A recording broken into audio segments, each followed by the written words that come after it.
Sejam todos bem-vindos. Estamos aqui de volta com um novo episódio. Meu nome é Rodrigo Gregório, sou engenheiro agrônomo e com especialização aqui em forragicultura. Eu sou Péricles Montezuma, médico veterinário. Estamos aqui para um novo podcast. Eu sou o Cadu Alencar. Vamos fazer agora mais um podcast. Hoje, um que tem interesse geral das pessoas e a gente espera convencer todo mundo de que é importante, né? Nós não podemos deixar de falar, gente, dos nossos apoiadores. Da Integral Mix, né? Da empresa de nutrição animal. Tem atuação a nível de Brasil. Tem a vasta gama de produtos, tanto para bovinos de leite como bovinos de corte, certo? Também nós temos que falar da DECVET, que é a distribuidora da MSD Saúde Animal aqui na região. Tem toda a linha de produtos da linha de saúde animal também para oferecer para o seu rebanho. Também temos como apoiadores Sabor e Vida, empresa de laticínio focada em saudabilidade, tem toda a gama de produtos lácteos, pensando na sua saúde. A Tijuca Alimentos também, empresa que tem desde o frango, queijo e uma gama de produtos também para oferecer, ovos também. E também a Milk Max, que é a distribuidora aqui na região da GMD Ordenhadeiras, que tem todo tipo de máquina para o seu rebanho leiteiro, certo?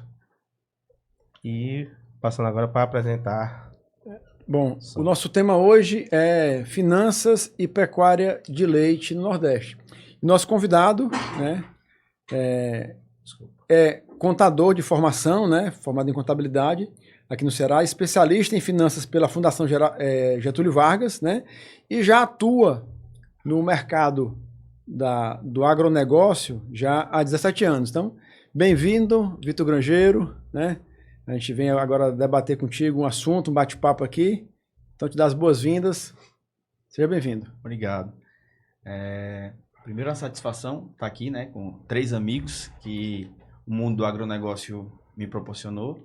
Eu tive o prazer de trabalhar com o senhor, né, por alguns anos. O Cadu e o professor, a gente tem bastante contato, né? Pude aprender muito também nas áreas de cada um de vocês 3. E estamos aqui, né, para contribuir. Como o senhor disse, fazer uma pequena apresentação. Eu sou contador de formação aqui pelo UFC. Fiz especialização na área de finanças pela Getúlio Vargas. Também fiz uma especialização na área de agronegócio pela USP. E agora estou estudando também ciências de dados também para linkar todos esses assuntos aí, a gente poder ajudar um pouco mais, não só os produtores rurais, mas os empreendedores de uma maneira geral, né? Aqueles que trabalham com comércio, indústria, serviço, né? Eu sou novinho, né? Mas já são quase 20 anos aí trabalhando e desses 20 anos, quase 15 só na área de agronegócio, né? Laticínios, fazendas, empresas rurais, grandes grupos econômicos aqui do Ceará e do norte do país. Então, vamos aqui debater um pouco, né? Porque é um assunto bastante enriquecedor, né? Isso. Eu acho que o Vitor mostra muito a pluralidade do agronegócio, né? Um contador também se faz necessário dentro do meio, né? Que a gente pensa muito no técnico agrícola, tecnólogo, o agrônomo, o tecnista, o veterinário, mas o agrônomo e todas essas outras pastas precisam também de suporte de outras áreas, né? O contador é uma, certeza, que precisa, e a gente espera aqui nesse programa a gente poder passar isso para o pessoal, né? Então, dentro dos pontos que a gente gostaria de tratar contigo, né, vem o panorama. Como é que você enxerga o panorama do setor leiteiro aliado à gestão financeira na atualidade, né? Vamos falar um pouquinho do mercado do leite nos últimos anos, o que é que está acontecendo, principalmente aqui para a região da gente, do Nordeste. Eu acho que eu sou um telespectador também do programa, então eu já vi que vocês já discutiram muito sobre esse assunto, mas só para a gente massificar um pouco mais. Nos últimos 10 anos, a região Nordeste ela cresceu 60% a produção de leite dela. Bem expressivo, né? E ela, das regiões do Brasil, das 5, somente o Nordeste e o Sul aumentaram o leite. O Sul aumentou em torno de 14% a produção de leite nos últimos 10 anos. Todas as outras 3 diminuíram a produção. Isso é dado bastante Relevante. relevante.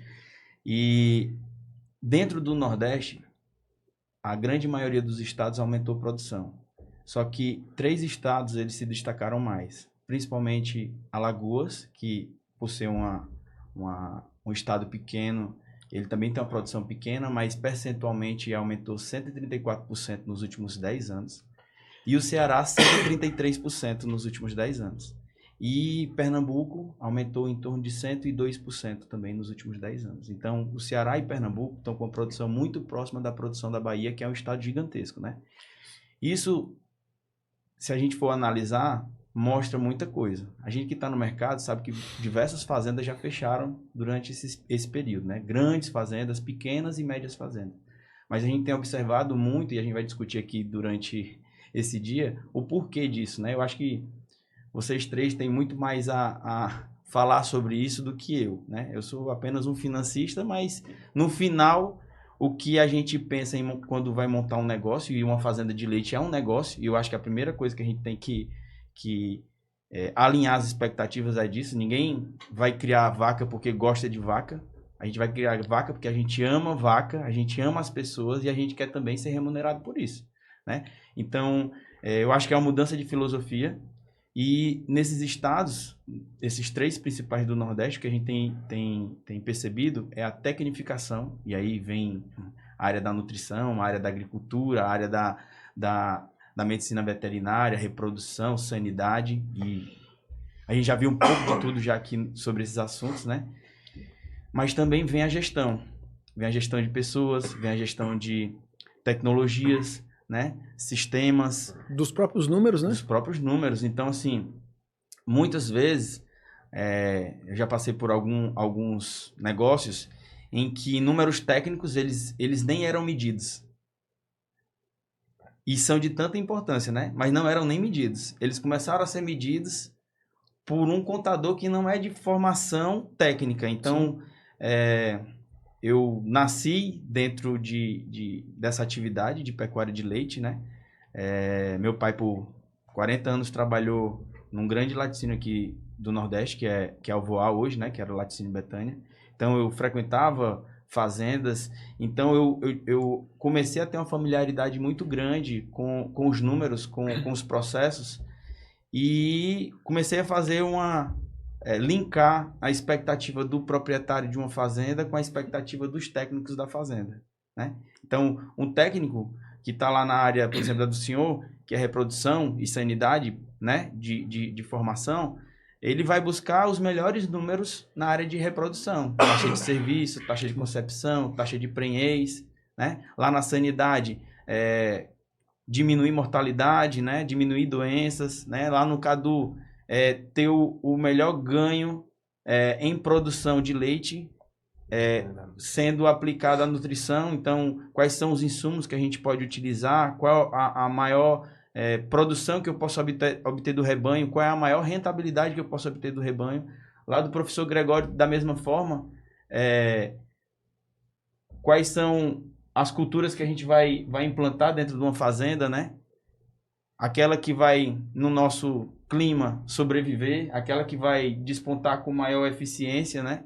E aquela que, quando eu for converter para o rebanho, que vai me trazer mais leite no final, né? Então, são inúmeros números que, no final, tudo quer dizer dinheiro. Tudo quer dizer rentabilidade. Então, uma das visões que eu vejo na pecuária, linkando essa parte do leite com a parte financeira, é que a gente é muito imediatista. E a vaca dá leite pra gente todo dia, 2 vezes ou 3 vezes por dia, dependendo do sistema, dependendo da fazenda. Então a gente tá olhando ali pro leite, porque vai pro tanque, que vai pro laticínio e vai virar dinheiro. Não é assim?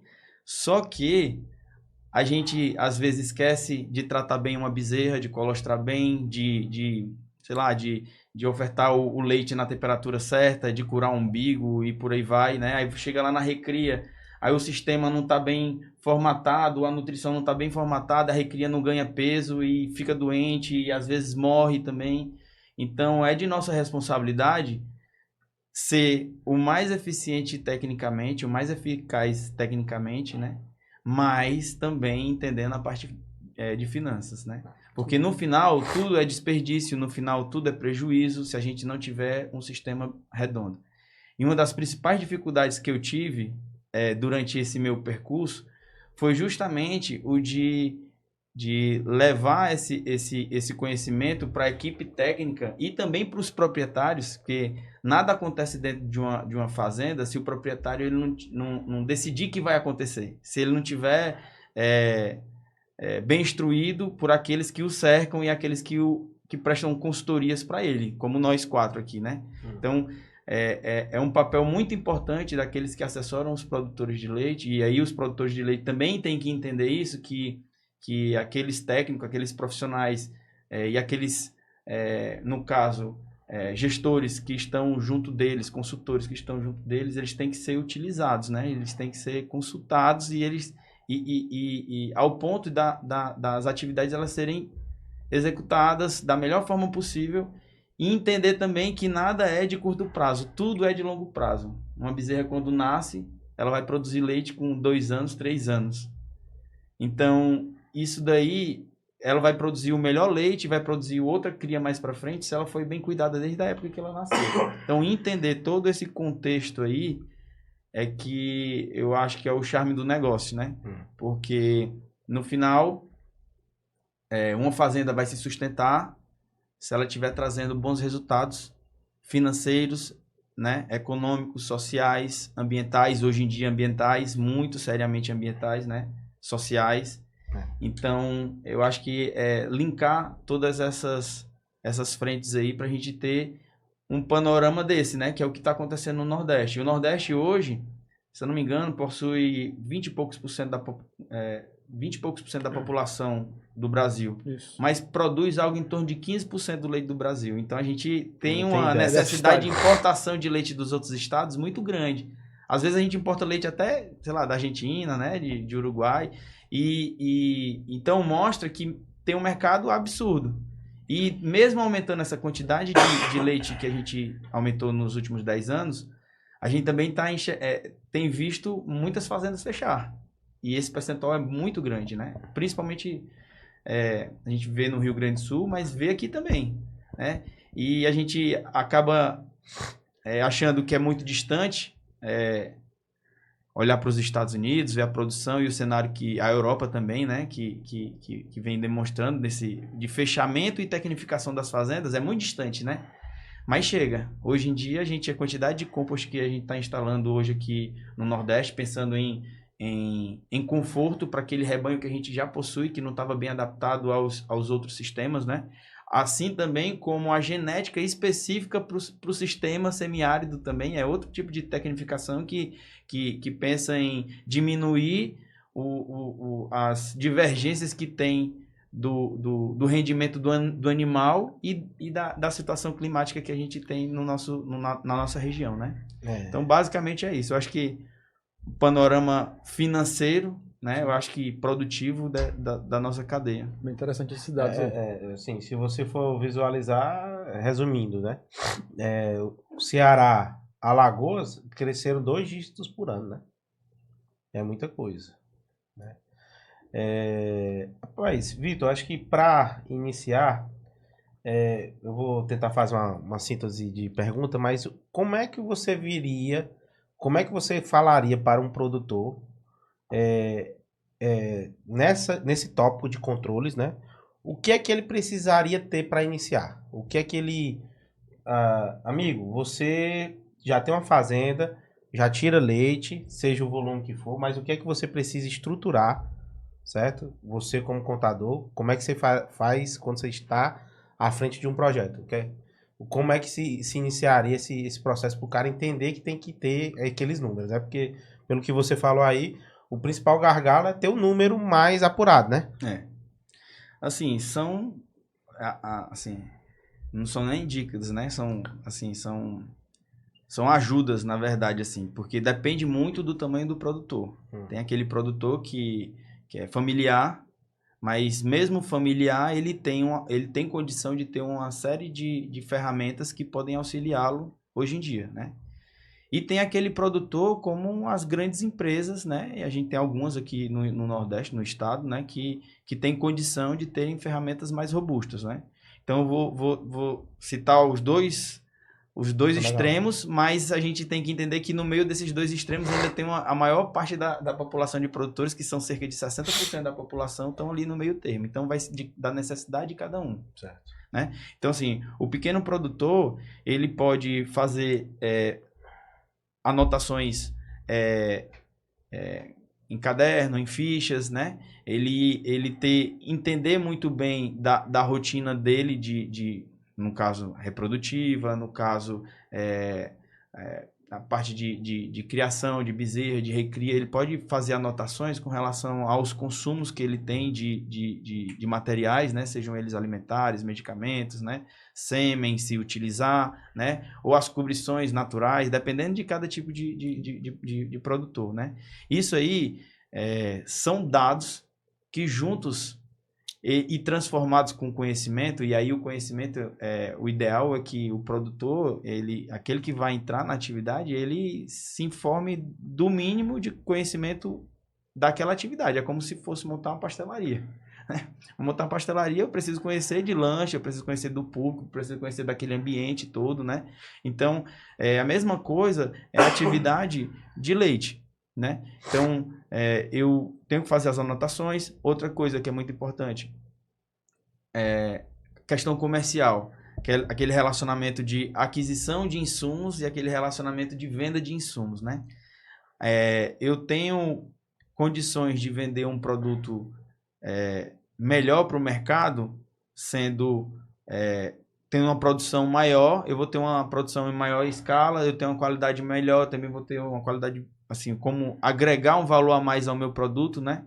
E aqueles que têm produção menor, aí alguma forma interessante seria a questão de uma produção de um produto artesanal em que ele acessasse um mercado local, né? Então, são diversas as opções que aquele produtor ele teria, mas com relação a controles, né? Esse menor produtor ele teria uma dificuldade maior para acessar alguns sistemas, né? Mas hoje em dia a gente tem sistema coleiras, né? Para colares para os animais, em que mede temperatura do animal, respiração, mede cio, mede locomoção. Então, aí a gente já está tratando de um produtor mais tecnificado, em que ele vai atender, por exemplo, vai estar muito mais próximo desse rebanho, né? Ofertando alimentação mais vezes durante o dia, corrigindo questão de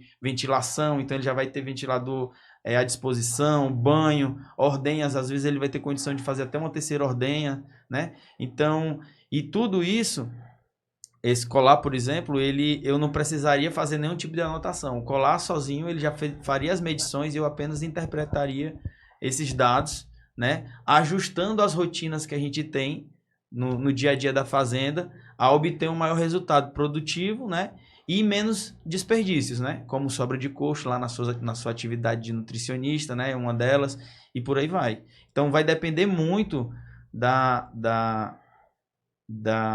do tamanho do produtor, né? Aí, por exemplo, tem um produtor que tira leite à mão, tem outro que vai um balde ao pé, tem outro que vai já para uma canalizada, tem outro que já vai para uma rotatória e tem outro que já vai para um robô.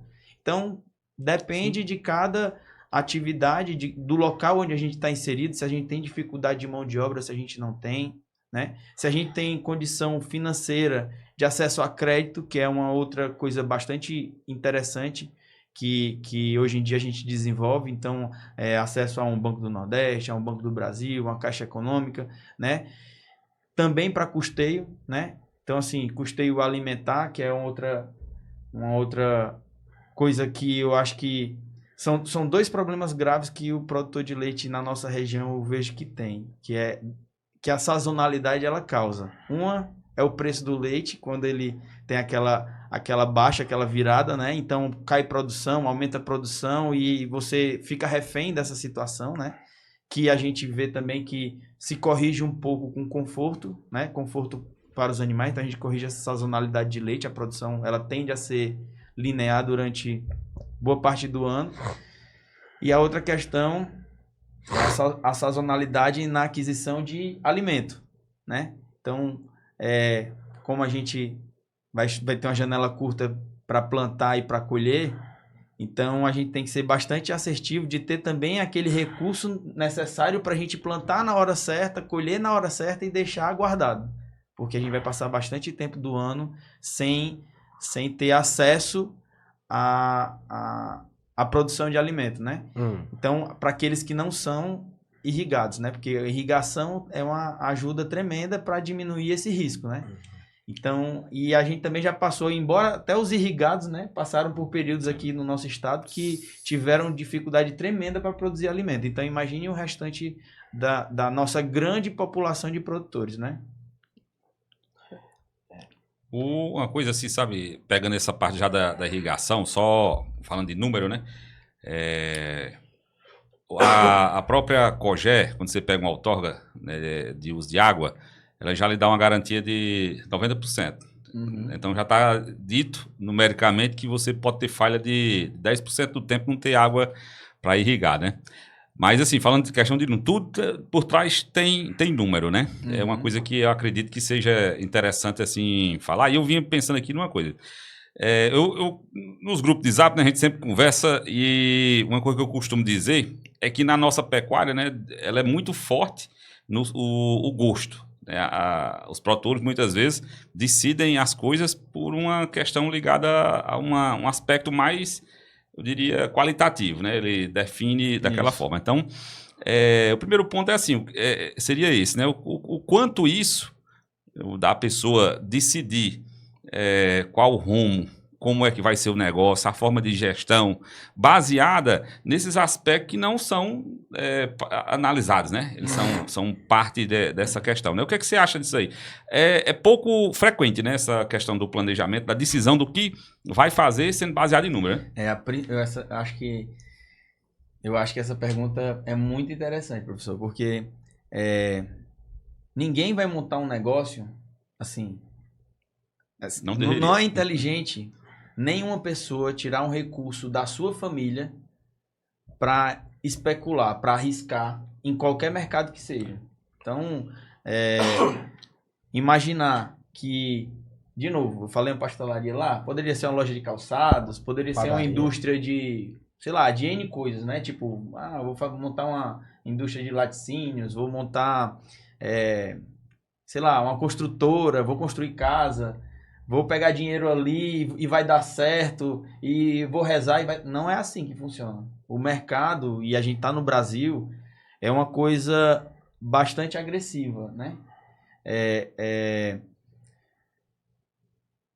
Sucesso... Primeiro, o que é sucesso, né? Às vezes as pessoas, elas nem não têm nem a noção do que seja sucesso para elas, né? Às vezes... O cara vai simplesmente dizer assim, vou ganhar muito dinheiro, vou ter sucesso. Aí ganha muito dinheiro e não tem sucesso, né? Não sente que tem sucesso, né? Porque vai descobrir mais pra frente que o sucesso não é só aquilo. Então é porque não planejou direito. Porque se tivesse planejado, tinha visto que o sucesso era ter um pouco de recurso financeiro, né? E mais alguns valores ao lado, né, professor?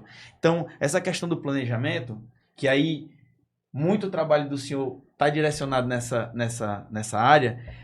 Planejamento de comida. Como é que vai montar um negócio de leite e não faz um planejamento de comida? Não é verdade? Sim. Então, seja ela irrigada, rotacionada, seja ela no sequeiro, seja ela plantando milho e outras culturas, né?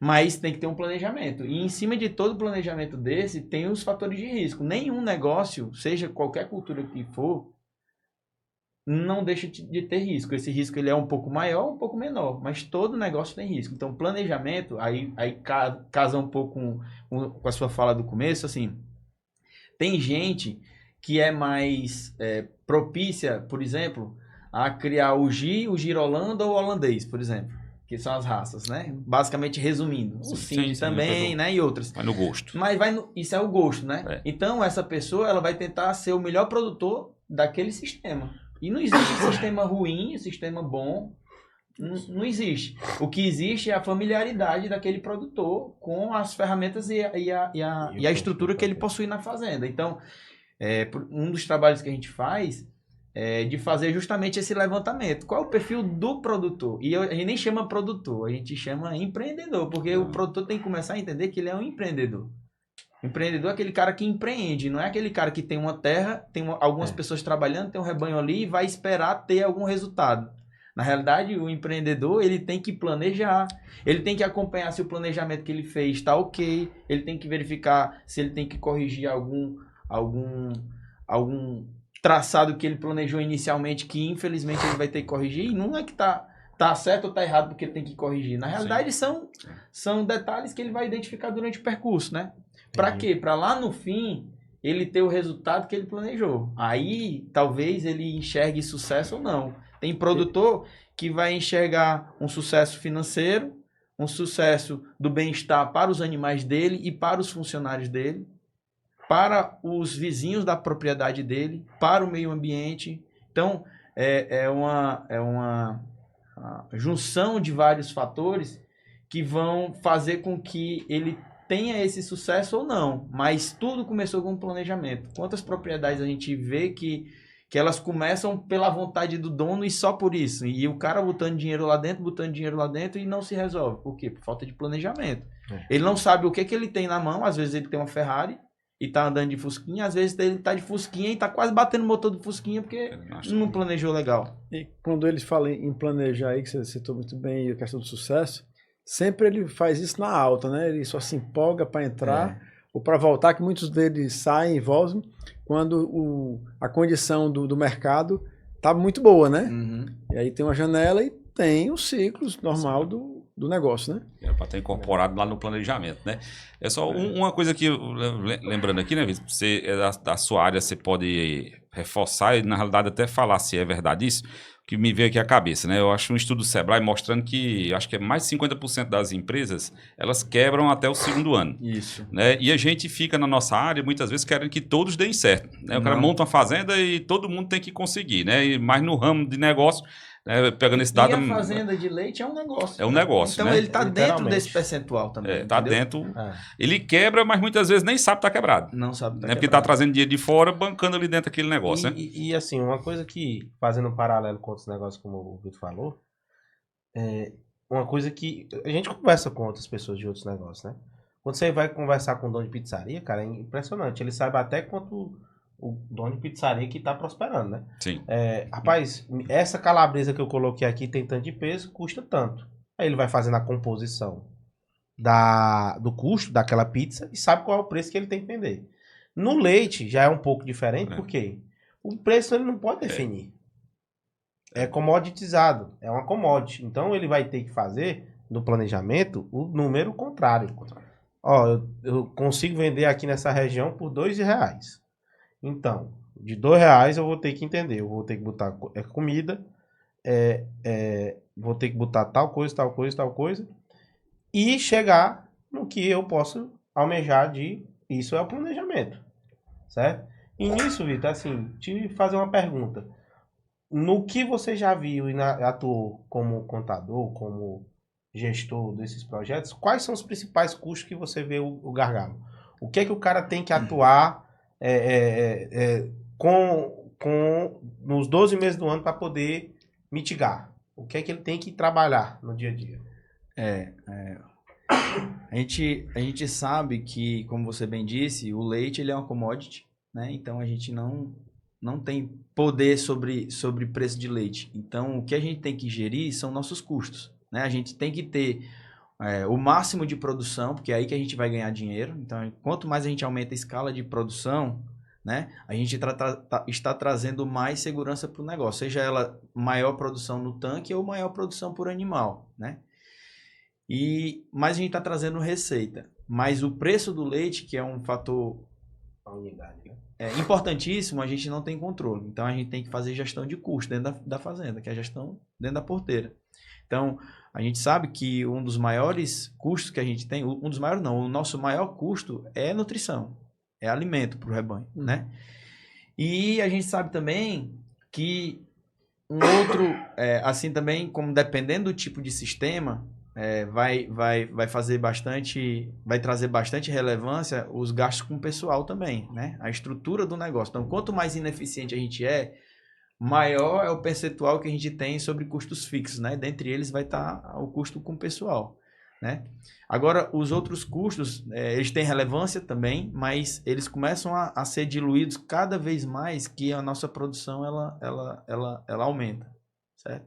Então, não sei se eu te respondi, mas principalmente vão ser esses custos aí, né? Mão de obra e alimentação. Mão de obra e alimentação, né? Agora, porque eu falo mão de obra porque às vezes você vai encontrar uma fazenda que vai ter ali 5%, 10% de mão de obra, às vezes fazenda vai ter 20% de mão de obra. Tudo isso por conta da produção. Porque a fazenda, ela não tá... Produção e tecnologia, né? Produção e tecnologia. Aquela fazenda mais tecnificada, ela tende a ter menos mão de obra, né? E aquela fazenda menos tecnificada, ela tende a ter mais custo com mão de obra, né? Então, basicamente é isso. Rapaz, uma coisa que até é um pensamento meu. Coisas que eu não entendo dessa questão de contabilidade e entrando agora para uma coisa mais específica, certo? Existem algumas palavras que sempre aparecem quando a gente vai discutir parte financeira. Uma coisa chamada fluxo de caixa. Pronto.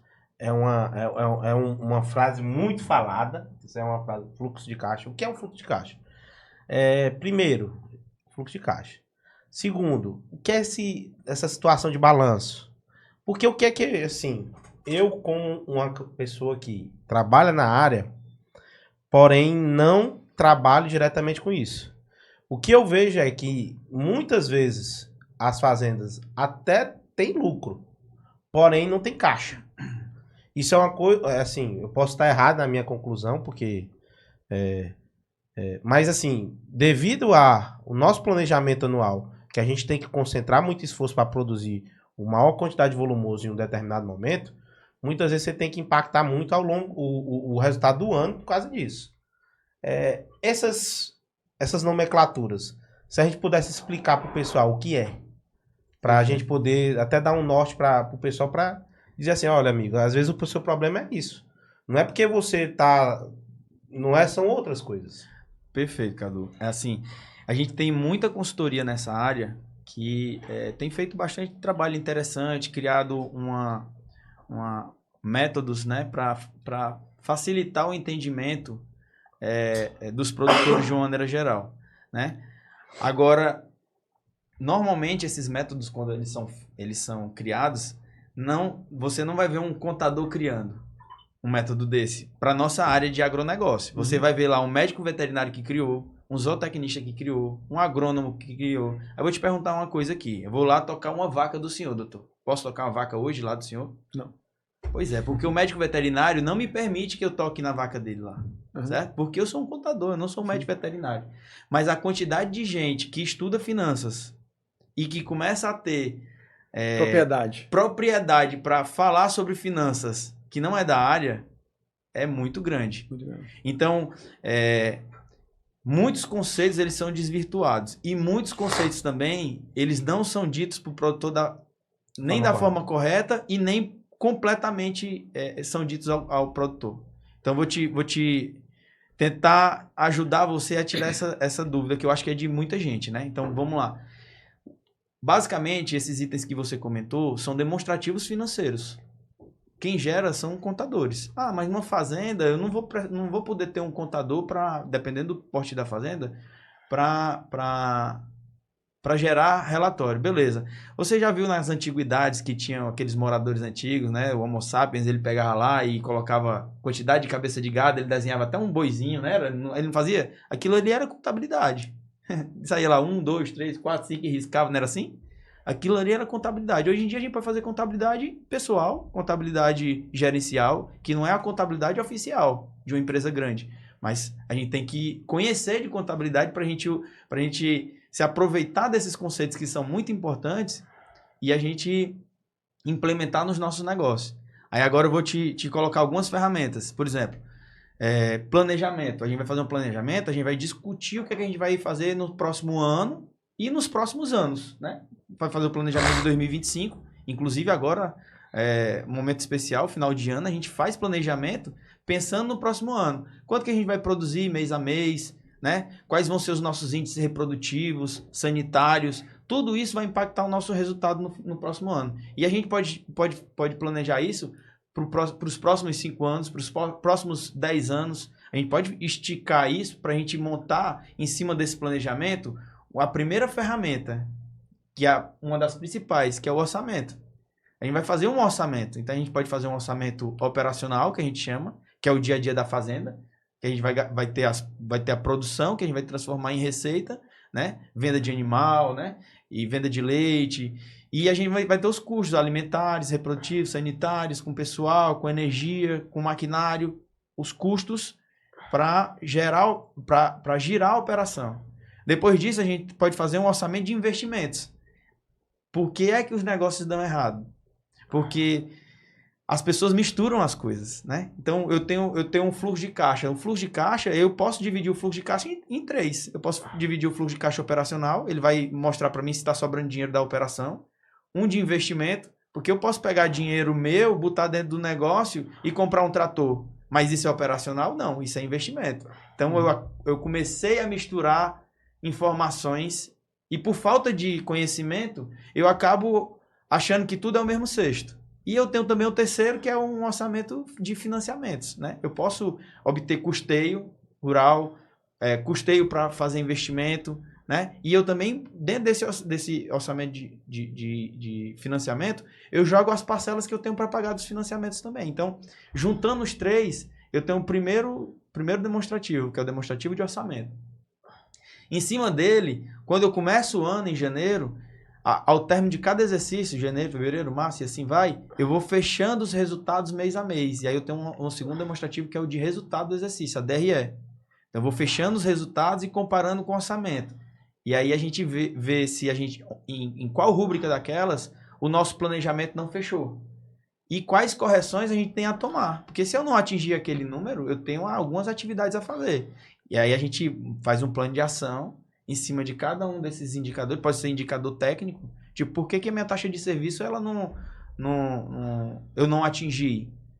Por que meu ganho de peso não teve sucesso esse mês? E em cima de cada um desses indicadores, eu vou montando planos de ação. E no mês seguinte eu vejo se aquele plano de ação que eu montei, ele surtiu efeito. Se eu conseguir corrigir o meu executado para o meu orçado. Entendeu? Então, um demonstrativo vai conversando com o outro. E aí você diz, e o que é o balanço? Né? Sim, aí o DRE. O DRE e o orçamento são muito parecidos, só que o orçamento ele está vendo o futuro e a DRE está vendo o que passou. A DRE, ela vê o exercício que passou, então ela vai ver o mês passado. Ou hoje, ontem, né? Vai ver ontem, mas não vai conseguir ver hoje, amanhã. Entendi. Isso aí é o orçamento vai estar enxergando para frente. E o balanço, o que é o balanço? O balanço, quando a gente está aprendendo contabilidade na faculdade, o professor normalmente, para simplificar, ele diz assim, o balanço é como se fosse um retrato da sua situação econômica financeira naquele período em que você tirou aquela foto. Então, tipo, tirei um balanço no dia 31/12 de 2024. Então, lá eu vou ter meus ativos e meus passivos. Meus ativos vão estar divididos em caixa, banco, certo? O que eu tenho em caixa? O que eu tenho em banco, de recurso em banco? O que eu tenho de contas a receber? Por exemplo, no caso de uma propriedade de leite, de contas a receber lá do laticínio, que o laticínio vai me pagar, que eu vou receber a crédito, né? Não vou receber à vista quando eu entrego. Então, fica lá no meu contas a receber. Eu tenho também o estoque, eu tenho estoque de ração, eu tenho estoque de leite que está no tanque no dia 31/12, entendeu? Dia 31/12 eu tenho um tanque de 5.000 litros. Medi lá, tinha 2.500 litros. 2.500 litros vezes o preço do leite era quanto eu tinha de estoque lá no meu balanço. Animais.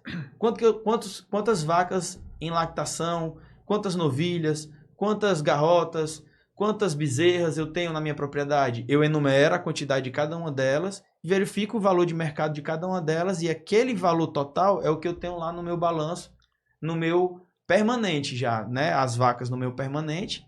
E os animais de recria, que é uma outra coisa que conceitualmente as pessoas misturam, os animais de recria não são um custo da operação, são um investimento. Se eu tenho um animal de recria dentro da minha propriedade, ele é um investimento. Ele só é um imobilizado a partir da primeira aparição da novilha. Aí ela torna-se uma vaca e aí ela começa a ser depreciada. Depreciação. Ninguém nem fala de depreciação numa atividade de pecuária de leite. Só as grandes empresas que tratam isso porque são PJ, né? E aí elas têm que fazer o balanço e aí elas têm as normas internacionais que elas têm a seguir. Mas você vai pegar as orientações da maioria dos consultores que... tem empresas gigantescas que você vai ver no Brasil, de Minas, Goiás, do Paraná. Elas não vão falar esses conceitos que eu estou comentando aqui contigo. Mas nas empresas grandes das quais eu trabalhei, a gente tem cada uma dessas atividades separadas. Então, a gente começa dentro da DRE, por exemplo. A gente pode subdividir a DRE em centros de custo. Então, eu posso ter o centro de custo de leite. Eu vou medir o resultado que eu tive de leite naquele mês ou naquele ano. O orçamento que eu vou fazer para leite, entendeu? Assim como eu vou fazer um orçamento para recria, por exemplo. Minhas bezerras e minha recria vão estar dentro desse orçamento, vai ser meu orçamento de investimento.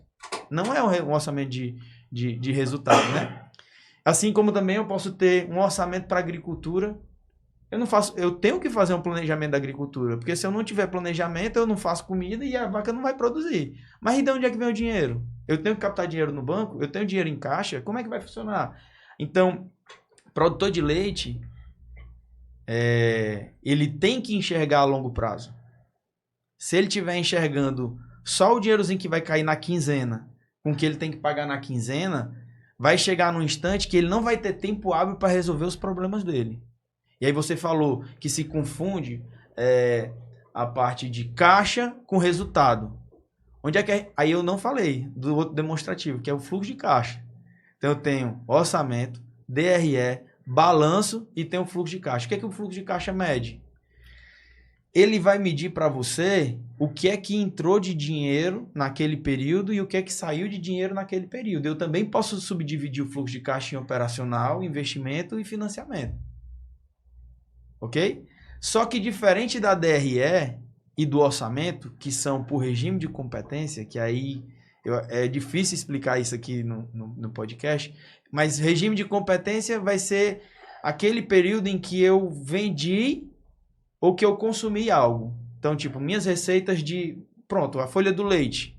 O cara entregou lá do dia 1º ao dia 15 o leite pro laticínio. A competência foi dia 1º ao dia 15 de novembro, por exemplo. Só que ele vai receber, por exemplo, lá no dia 6 de dezembro. Em regime de caixa, a receita dele foi só no dia 6 de dezembro. Mas em regime de competência, foi o dia que ele faturou aquele leite para o laticínio. Então, foi na primeira quinzena de novembro. A gente mede DRE pela competência. Então, o faturamento daquele produtor foi na primeira quinzena de novembro. Mas em caixa, a gente mede quando o dinheiro entrou. O dinheiro só entrou no dia 6 de novembro. Então, entrou 6 de dezembro, no caso. Só entrou na primeira quinzena de dezembro. Por isso há o descaso. Na hora que eu meço resultado da DRE, eu tenho um resultado positivo, mas o dinheiro não entrou. Entendi. E aí, quando eu vou medir, ele só entrou na primeira quinzena de dezembro. E aí, no caso de caixa, eu tive resultado positivo só lá em dezembro. Só que eu já gastei tudo lá, à vista, por exemplo, em novembro. Então, eu realmente tive mais desembolso. Faltou dinheiro. Por isso que é muito importante a gente conhecer cada uma dessas ferramentas. A gente está conversando aqui, quem não é familiarizado, assim como quando a gente não é familiarizado, que vai falar sobre taxa de serviço. Quem não é do ramo vai falar de taxa de serviço, esse bicho tá doido, né? O que é taxa de serviço? Aí até a gente explicar direitinho quantas vacas, né? Mas quando a gente vai falar também sobre finanças, é a mesma coisa. A gente tem que conversar mais sobre isso. E há outra... Por isso que eu falo também sobre... Quando a gente tá... Até em empresas grandes, em que a gente tem dentro da empresa grande os proprietários, as diretorias, as gerências, as coordenadorias e a equipe de trabalho de campo, né? Para a gente disseminar esse conhecimento com todos e colocar todos na mesma linha, não é da noite para o dia. Entendi. Demanda tempo. Então é educação, é trabalho, e a gente está falando dentro de empresas grandes. Então todo mundo tem que entender que isso não é nenhum bicho de 7 cabeças, que é uma coisa que pode ser conversada, pode ser aprendida facilmente, e existem, né, consultorias, existem, assim como existe o médico veterinário de confiança, o zootecnista, o agrônomo de confiança, existem também financistas de confiança que são especializados nessas áreas que podem ajudar a implantar rotinas dentro das fazendas para melhorar a situação de cada um, né? Eu não sei se eu me estendi muito, mas é um assunto que realmente é amplo.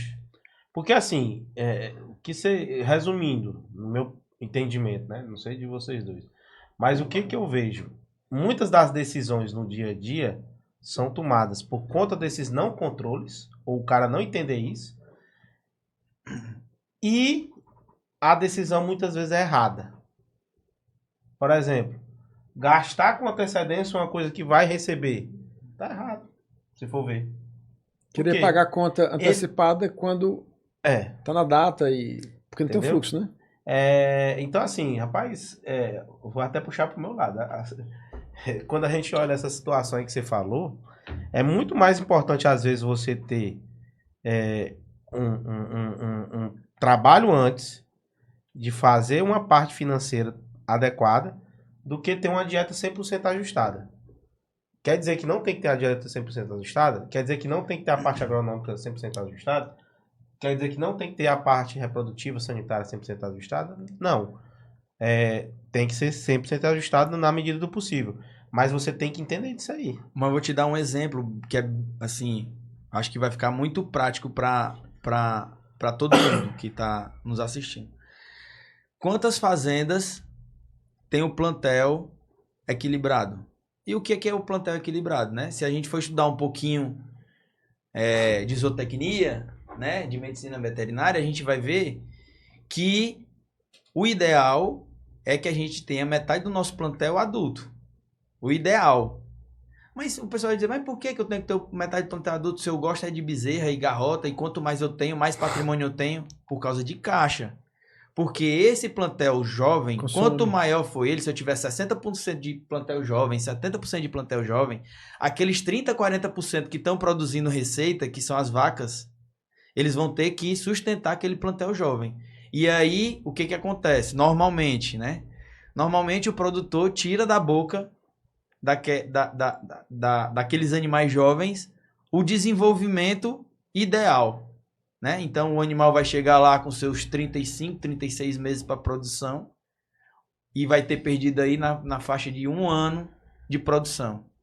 Quando talvez fosse mais interessante fazer uma gestão melhor de reprodução, uma gestão melhor de ganho de peso na recria, para não deixar tão inchado aquele plantel e não ter um prejuízo maior de fluxo de caixa, porque aí o fluxo de caixa acaba, dentro de uma fazenda, o fluxo de caixa, ele acaba endoidando o juízo de muita gente, porque você começa a pensar em diminuir, sei lá, a ficha técnica de nutrição, substitui por um insumo ou outro, e aí o desempenho cai, e aí os animais começam a trazer algum tipo de problema. É um ciclo vicioso. Então, assim, o que eu estou conversando aqui, a gente que é do mercado, a gente conhece muito bem como é que funciona isso. Então, a gente tem que ter... E vai do planejamento. Aí, o que é o planejamento? Qual é o tamanho do meu plantel ideal? Qual é a raça ideal para o meu sistema? Qual é o meu sistema? Qual é a minha fonte de comida? Né? De onde é que eu vou trazer os minerais, né? Ração. Eu vou fazer na fazenda? É mais barato fazer na fazenda ou fazer fora? Então, são decisões... Eu tenho capacidade de fazer na fazenda. Isso. Então, são decisões que são muito estratégicas. Às vezes, é muito mais cômodo você comprar ração mais cara do que você fazer ração mal feita. Entendi. E sem falar que para você fazer ração, você tem que estar com o estoque dos insumos lá.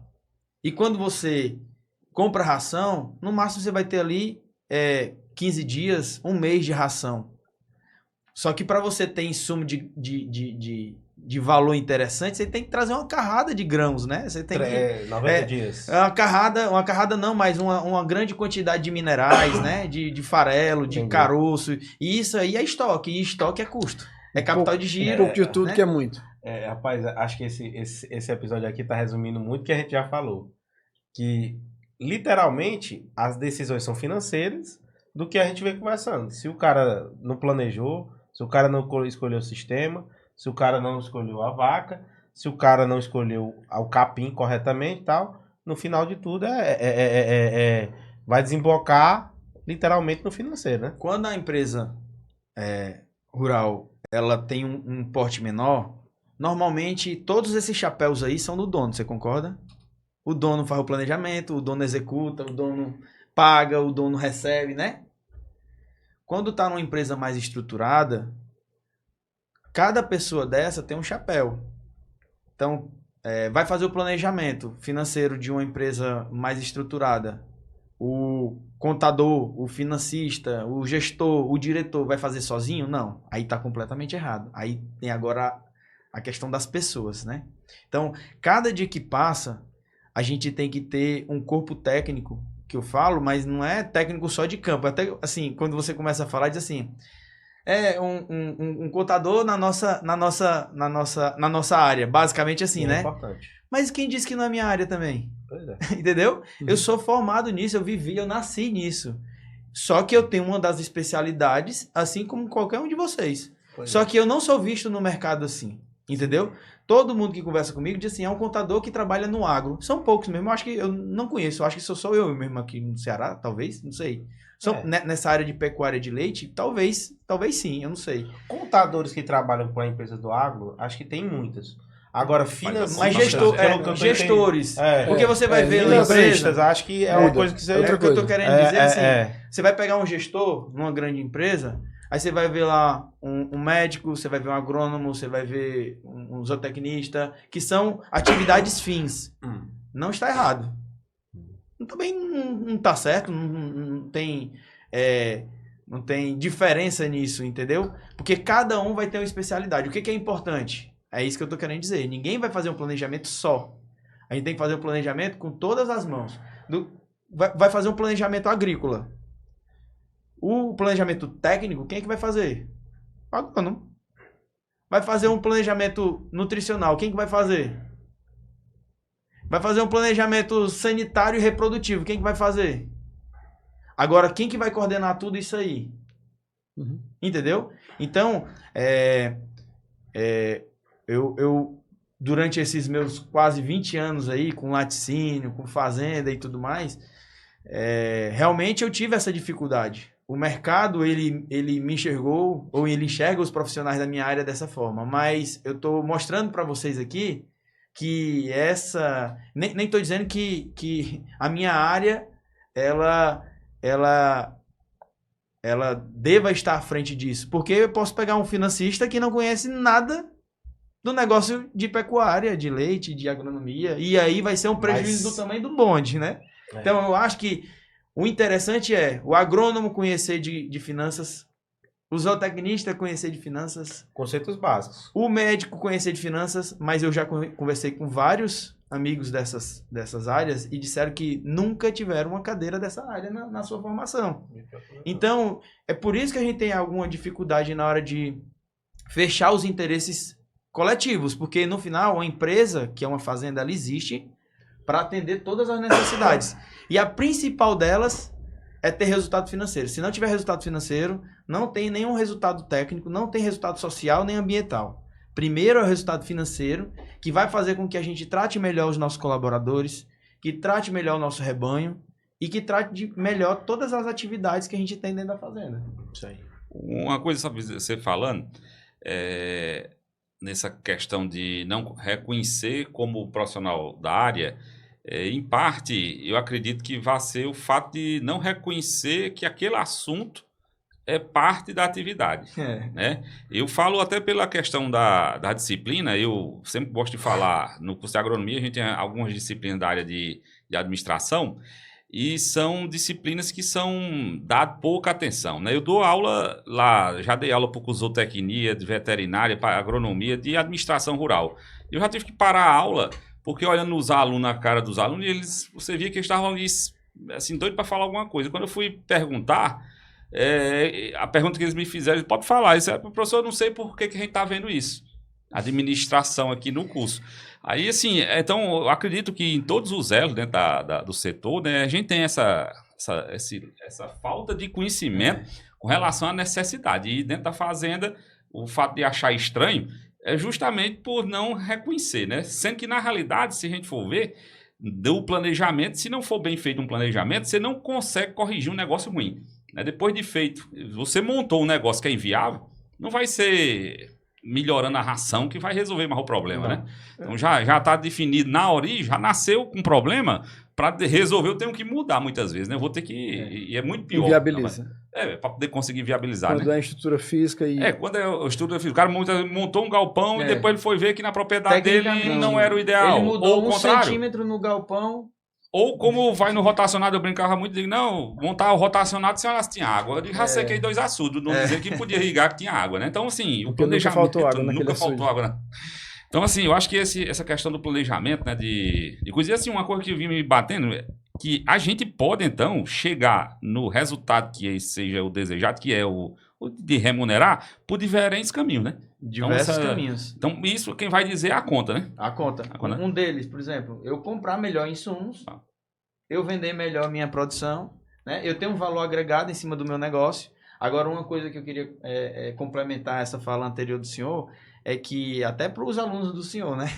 Que estão nos assistindo, né? Porque, assim, quantos alunos o senhor formou que hoje estão no mercado, né? Por exemplo, são consultores técnicos de grandes empresas renomadas. E eles precisam de administração, de finanças, de comercial, né? Então, assim, quem está estudando, não relaxe com essa área de gestão, de pessoas, de negociação, de finanças. Não relaxe nessas áreas, porque essas áreas, seja qual profissão for, são muito importantes, né? São muito importantes. Você comentou no início, a gente já está se caminhando aqui para o fim, mas eu gostaria de, antes da gente encerrar, fazer pelo menos uma pergunta ainda, se não tiver mais outra.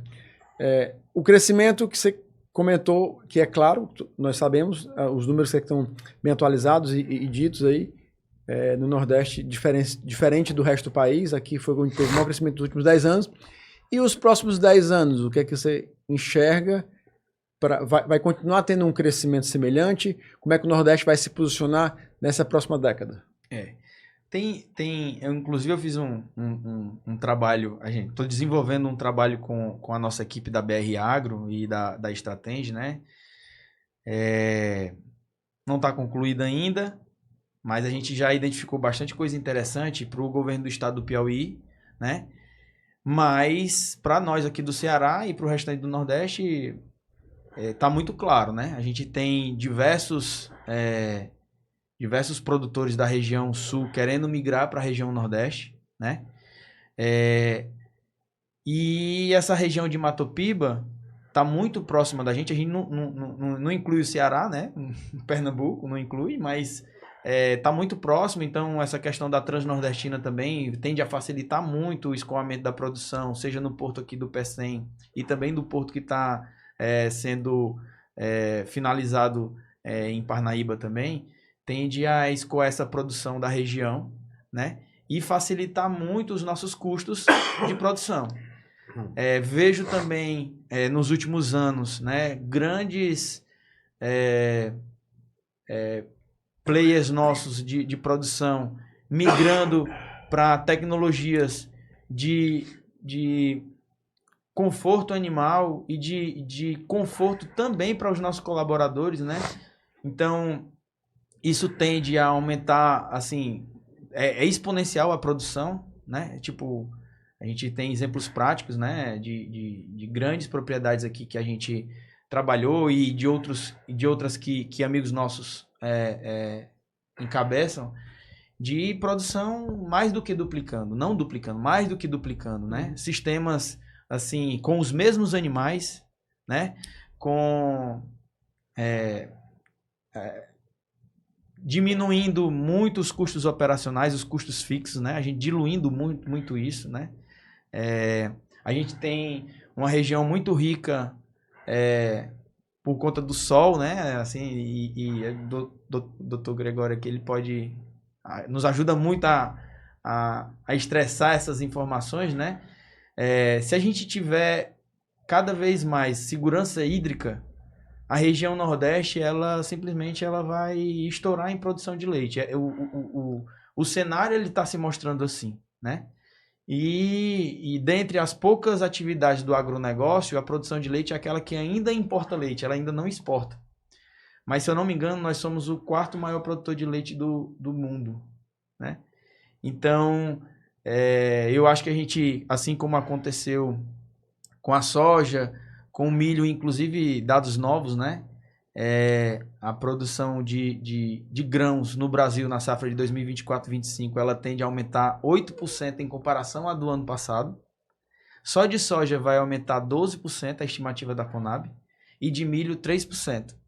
E aí, por efeitos de laninha, os Estados Unidos, né, também vão ter uma produção grande. Então, para nós que consumimos esses insumos aí, esse próximo período, se mostra bastante interessante, né? Bastante favorável. Mas a gente não pode enxergar só um ano para frente. A gente tem que enxergar 10, 15, 20 anos. E o que o mercado pede?